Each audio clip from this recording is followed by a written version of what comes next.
Fala pessoal, sejam todos muito bem-vindos a mais um vídeo do meu canal. Eu sou Daniel Fung e aqui nós falamos sobre economia, finanças e investimentos. Se você é novo por aqui, então considere se inscrever no canal ativando o sininho abaixo e também deixa seu like no vídeo, assim ele ganha mais relevância e chega a mais pessoas aqui no YouTube. No vídeo de hoje faremos uma análise completa sobre o aumento da taxa Selic promovida pelo Copom na data de 17 de março de 2021, onde a taxa Selic, após 6 anos de queda, teve a sua primeira alta, saindo de 2% ao ano para 2,75% ao ano. Então nós vamos entender como a elevação dessa taxa pode afetar os investimentos em renda fixa e renda variável, como ele afeta o preço do dólar e a inflação e até mesmo financiamentos imobiliários. Então, se você quer entender um pouco melhor como funciona essa dinâmica da macroeconomia, fique aqui comigo até o final desse vídeo. E antes eu peço que vocês deixem aqui no comentário o que vocês acham desse aumento na taxa básica de juros, a taxa Selic, e o que vocês esperam para o futuro. Vocês acham que vai subir mais, vai parar por aí, vai subir em um ritmo mais lento? Deixa aqui que eu quero saber. Então, sem mais delongas, vamos para a apresentação que eu preparei para o vídeo de hoje. Lembrando que todo o conteúdo apresentado neste canal está disponível no meu blog danielfung.com.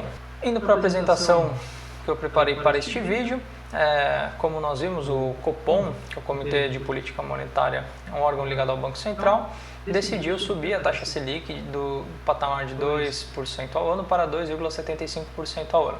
E as principais justificativas para subir a taxa Selic, segundo o Copom, foi referente à rápida recuperação econômica mundial, o avanço da vacinação contra o Covid-19 e há um risco inflacionário. Quando a economia ela está em depressão e ela se recupera de uma forma muito rápida, tem uma mudança, e uma inflação de preços muito forte.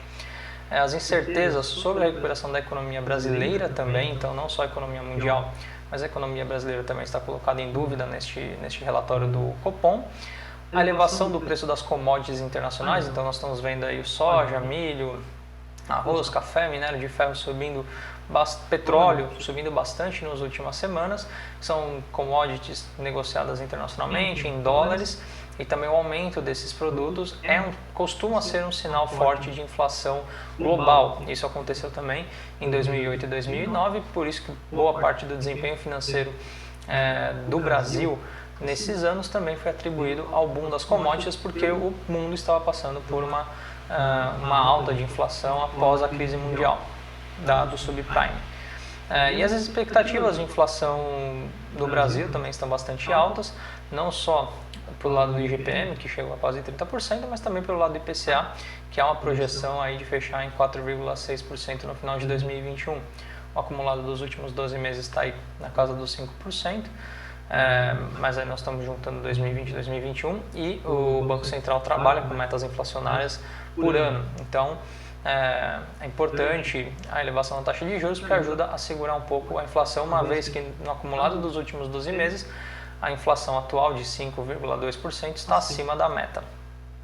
E o Copom deixou bastante claro que em maio, quando as reuniões do Copom acontecem a cada 45 dias, a tendência é haver uma nova alta na taxa de juros desta magnitude ou talvez até maior. Então, o mercado aposta aí numa alta entre 0,75% e 1%, no máximo 1,5%, acho pouco provável. E aí a Selic estaria entre 3,5% e 3,75% ao ano em maio e a projeção para o final do ano é de 4,5% a 5,5% ao ano. E como fica a poupança com a nova taxa Selic? Pois bem, como nós sabemos, em 2015 houve um projeto de lei da então presidente Dilma Rousseff, onde foi estabelecido que quando a taxa Selic estivesse abaixo de 8,5% ao ano, a poupança renderia 70% da taxa Selic mais TR. A TR atualmente está zerada, isso aconteceu desde 2020. E por que essa decisão foi tomada? Porque conforme a taxa Selic ia caindo, a poupança passava a render mais que a Selic. A poupança rendia normalmente entre 6% e 6,5% ao ano. Então, com a Selic em patamares muito baixos, os investidores tiravam o dinheiro do Tesouro Direto e colocavam na poupança porque rendia mais. Então, essa foi uma forma do governo premiar ou penalizar quem prefere deixar dinheiro na poupança do que deixar em títulos públicos. Então, eu ensino aqui uma fórmula bem básica de como calcular o retorno da poupança sobre o patamar atual da Selic. Então, como nós podemos ver, a poupança saiu de 1,4% ao ano, quando a Selic estava em 2%, e foi para 1,93% ao ano de retorno, ou seja, um aumento de 37,86% no rendimento da poupança. Então hoje, se uma pessoa investisse R$1.000 na poupança, ela teria um retorno de R$ 1.019,37 em 12 meses. E o que muda com o aumento da taxa Selic? Como nós sabemos, a Selic é a taxa referencial de juros da economia brasileira e obviamente que ela vai ajudar a balizar uma série de preços, investimentos, empréstimos. Então ela pode afetar o dólar, pode afetar a inflação, pode afetar as ações, fundos imobiliários, financiamentos imobiliários, e é o que nós vamos entender mais em detalhe agora, como ela afeta cada um desses pontos que eu mencionei. Então, começando pelo financiamento imobiliário, há cerca de alguns meses a Caixa Econômica Federal, o Banco Inter e o Itaú lançaram algumas linhas de créditos imobiliários, onde havia uma taxa fixa mais o percentual de rendimento anual da poupança. Então eu peguei aqui alguns casos do Banco Inter, do Banco Itaú, onde a taxa fixa é de 3,99% ao ano, mais a poupança e a taxa referencial, que atualmente é zero. Então eu coloquei aqui, até 17 de março, quem tinha um contrato de financiamento imobiliário tinha uma taxa de juros anual de 5,39%. Com o aumento da taxa Selic em 0,75%, as taxas dos financiamentos subiram em média 0,53% ao ano. Lembrando que é a taxa da poupança, que equivale a 70% da taxa Selic. Então, a pessoa que tinha um contrato anteriormente com a Selic a 2% de 5,39% ao ano de juros de financiamento imobiliário, passou agora a ter um contrato de 5,92% ao ano de juros de financiamento imobiliário. Então, provavelmente haverá correções nos valores a serem pagos neste financiamento nos próximos meses, e aí você deve ficar atento ao seu contrato, que provavelmente isso virá discriminado como é feito o cálculo para chegar a esses novos valores de prestações de financiamento. Importante dizer que isso não deve afetar o saldo devedor, que é a amortização, e sim a coluna ali dos juros, né? Para quem tem financiamento imobiliário vai entender o que eu estou falando.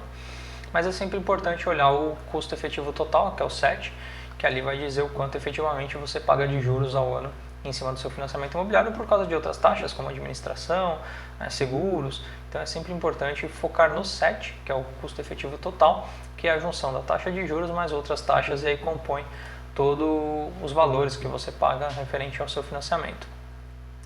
E é importante você que tem esse tipo de contrato ficar atento, porque conforme a Selic vai avançando, a poupança também vai aumentar os seus rendimentos, né, de retorno, e consequentemente vai aumentar os juros sobre o seu contrato de financiamento. Então há uma tendência de até o final do ano esses juros ficarem em patamares entre 6,44% e 8,49%, de acordo com algumas previsões de alguns economistas. Então, há sim um risco de haver uma alta aí entre o início do ano e o fim do ano de entre 1,5% e 2,5% na taxa de juros do seu financiamento imobiliário. E como a taxa Selic influencia na cotação do dólar? Eu já falei sobre isso em outros vídeos, onde eu explicava o momento atual do Brasil em relação a investimentos, inflação, preço dos combustíveis, e basicamente o motivo era que a taxa de juros, a taxa Selic, estava num patamar muito baixo, de acordo com o risco que o Brasil oferece por ser o que é.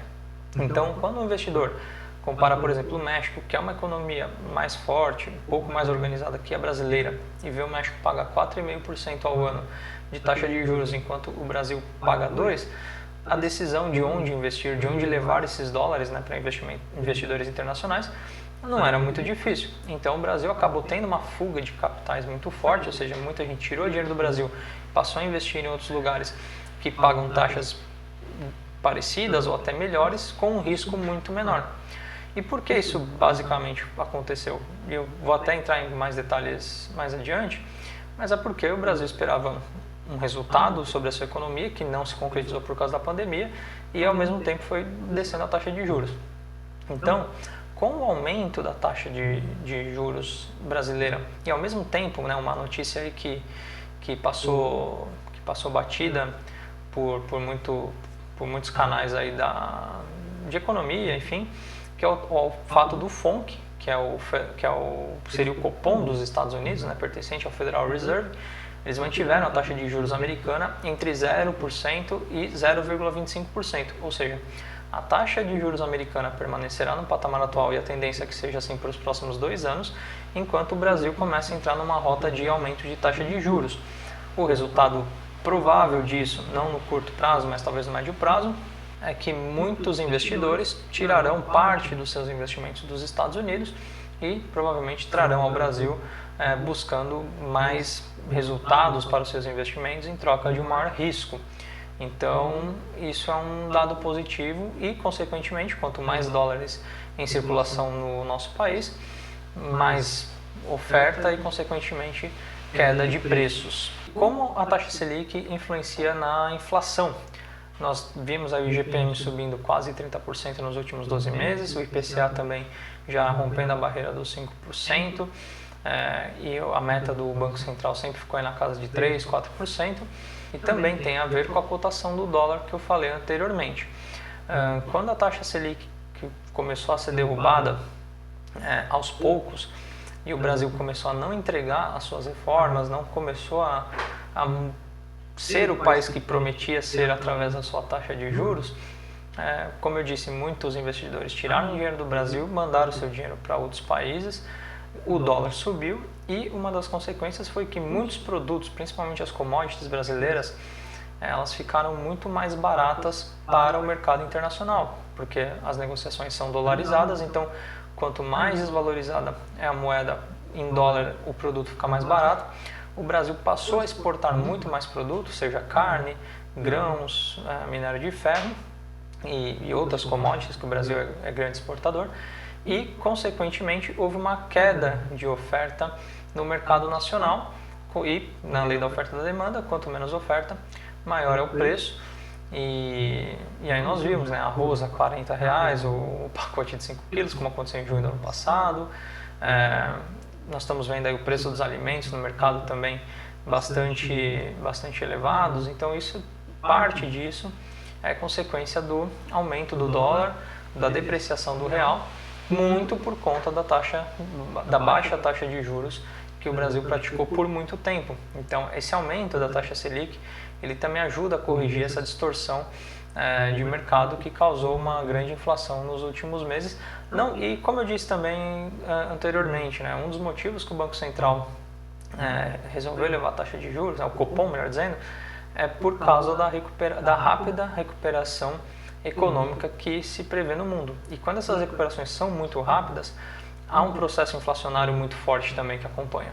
Então, o Brasil já está demonstrando provavelmente fechar com um PIB positivo esse ano, por mais que não seja uma recuperação fantástica, mas é uma recuperação forte, e a consequência disso é inflação mais forte, inflação mais alta, além de todo esse contexto que eu comentei de dólar alto, de grande exportação e de falta de produtos no mercado interno ou diminuição da oferta. Evidentemente que também a taxa Selic afeta os investimentos em renda fixa, principalmente Tesouro Direto e investimentos atrelados ao CDI.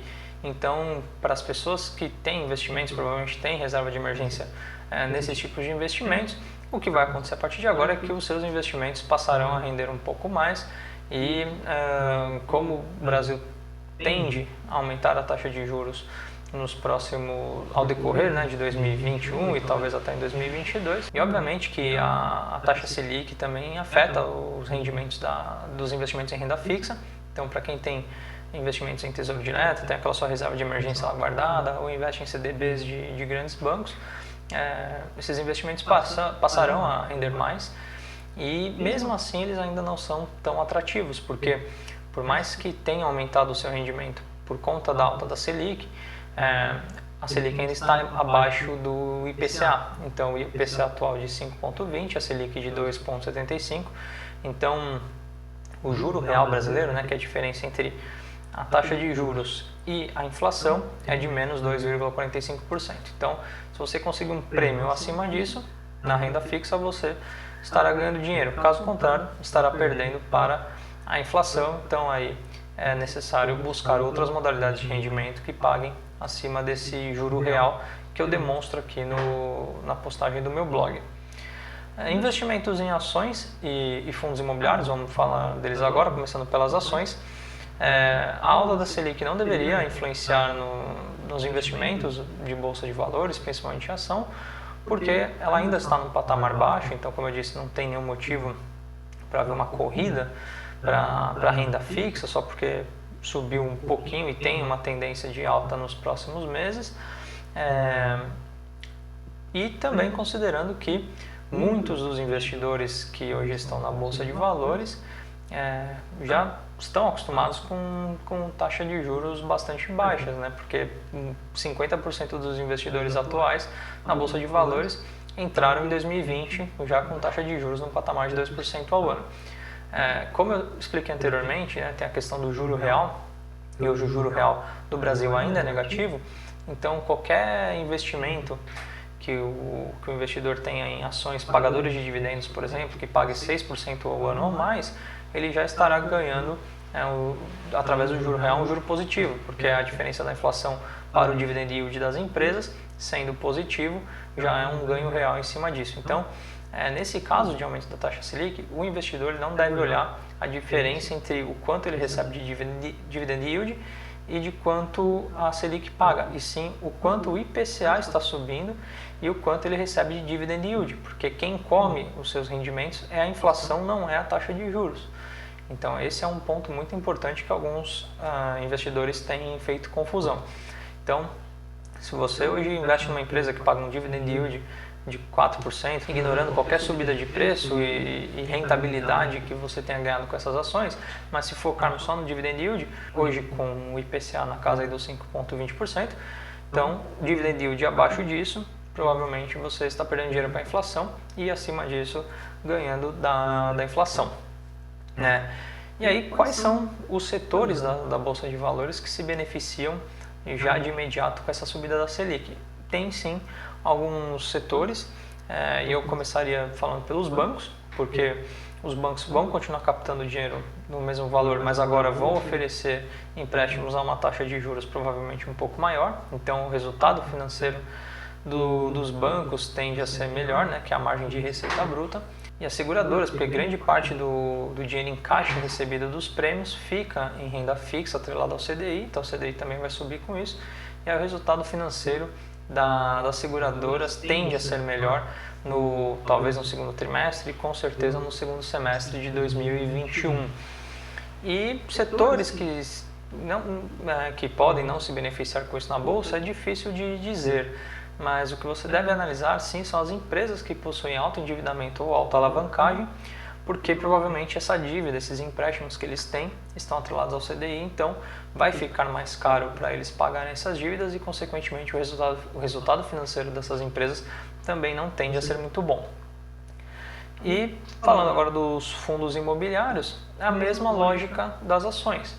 Então, os fundos imobiliários ainda possuem uma vantagem em relação a algumas empresas, alguns segmentos da Bolsa de Valores, que é o fato de fundos imobiliários de tijolo, principalmente, e os de CRIs, os CRIs, eles têm reajustes nos valores de contratos, periodicamente, indexados ao IGPM, ao IPCA e ao CDI. Então, com uma possível queda dos índices inflacionários de IGPM e IPCA por conta da alta da Selic, mas compensando um aumento do CDI também com a alta da Selic, então fundos imobiliários tendem a ter boas performances. Alguns fundos, né, você precisa analisar como é que é a composição da carteira de reajuste desses fundos imobiliários, né, quais são os indexadores e a proporção, mas alguns fundos imobiliários, principalmente os que têm CDI na sua carteira de indexação, provavelmente terão melhores performances financeiras por conta dessa alta também. E lembrando aqui mais uma vez que o investidor deve comparar dividend yield com IPCA, né, com índices inflacionários, para saber se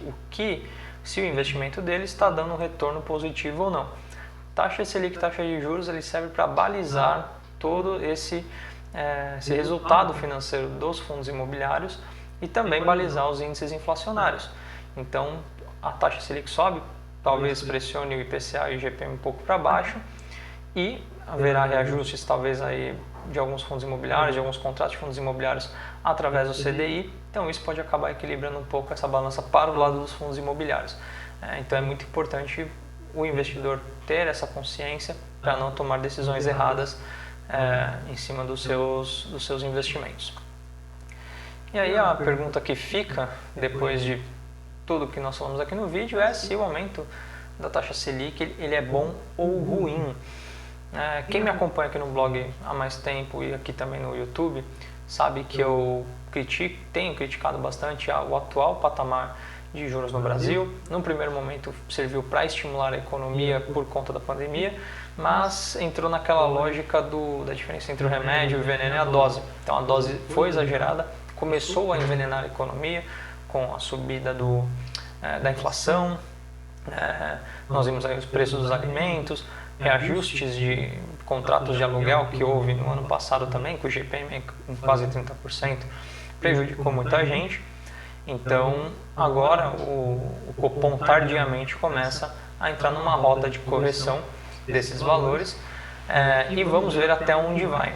Muitos economistas falam que o número mágico seria entre 5% e 6%, que é quando equilibra o cenário macroeconômico brasileiro, ou seja, que o dólar não fica nem tão caro e nem tão barato, pessoas conseguem importar e exportar numa quantidade saudável, a inflação fica controlada, vai haver inflação, mas não fica tão forte nem tão fraca, enfim. Então o número mágico, quando o Brasil melhor performou economicamente falando, era com taxa de Selic na casa de 5% a 6%, e é o que muitos apostam para final de 2021 ou meados de 2022, esse patamar de taxa de juros para colocar um pouco mais de tranquilidade e de estabilidade na economia brasileira.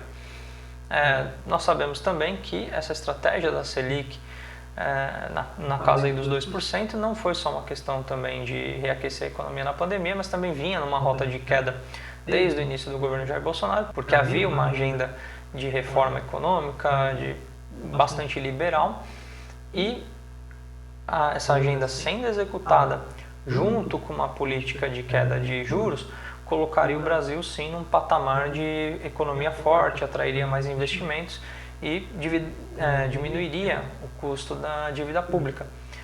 A taxa de juros caiu, as reformas liberalizantes da economia não chegaram, a pandemia fez o governo gastar ainda mais, se endividando com quase 100% do PIB, então nada mais justo do que elevar a taxa de juros e colocar a taxa de juros no seu devido lugar, que é o lugar que o Brasil se encontra, infelizmente. Então, taxa de juros alta não é sinônimo de economia saudável, nada disso. É porque a nossa economia é arriscada, nós somos um país arriscado a se investir, então os investidores esperam um prêmio maior por este risco, e o prêmio por este risco não está em 2% ao ano.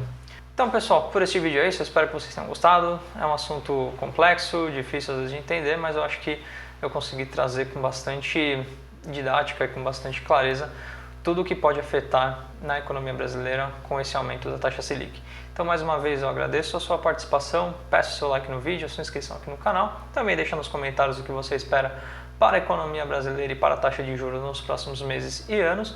E por este vídeo é isso. Tchau, tchau!